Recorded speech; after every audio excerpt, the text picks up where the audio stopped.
নির্বাচন, ক্ষমতা নয় জনতা, জনগণের আস্থা এবার ভাই ওমর ফারুকের ছাতা।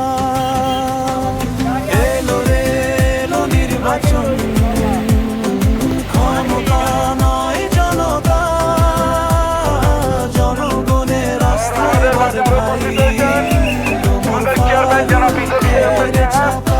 আমাদের মাঝে বিভিন্ন নেতৃবৃন্দ অঙ্গ সংগঠনের সবাইকে আজকে জনতার ভোটে শক্তি, জনতার ভোটে জয়, ছাতা মার্কায় ভরসা, চট্টগ্রাম 14 পরিচয়। ওমর ফারুক এগিয়ে চলো, নেই বাধা ভয়, আগামীর নেতৃত্বে তুমি সাহসী রাজনীতিকে ব্যবহার করতে দেখা যায়। ব্যবহার মানে অপব্যবহার, ক্ষমতার অপব্যবহার। আমার বাবা এটা সবসময় উনি দায়িত্ব হিসাবে নিয়েছেন। যখন উনি দেশের সৈনিক ছিলেন, এটা ওনার জন্য একটা শিক্ষা এবং দায়িত্ব ছিল। আমরা হলাম যে মুক্তিযোদ্ধার সন্তান, সেনা সদস্যের সন্তান, সৈনিকের সন্তান। কিন্তু রাজনীতিটা গত কয়েক দশকে নষ্ট হয়ে গেছে, নোংরা হয়ে গেছে। এখন আমরা একটা সুন্দর বাংলাদেশ করতে চাচ্ছি, যে কারণে ওলি আহমেদ সাহেব একটা জোট করেছেন 11টা দলের সাথে। 11 দলের পক্ষ থেকে চট্টগ্রাম 14তে এলডিপির, লিবারেল ডেমোক্রেটিক পার্টির একক প্রার্থী আছে। 11 দলের পক্ষ থেকে একটা প্রার্থী, 11 জনের প্রার্থী একটা। অন্যান্য দলের কিছু কিছু প্রার্থী আছে, আপনারা যাচাই বাছাই করে দেখবেন।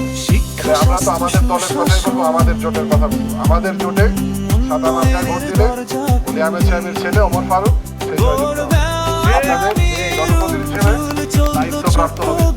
আমরা কিন্তু ওখানে লিখে দিচ্ছি ক্ষমতা নয় দায়িত্ব, ঠিক আছে? এই কথাটা আমি লিখে দিচ্ছি, এটা আপনারা জমা করে রাখেন।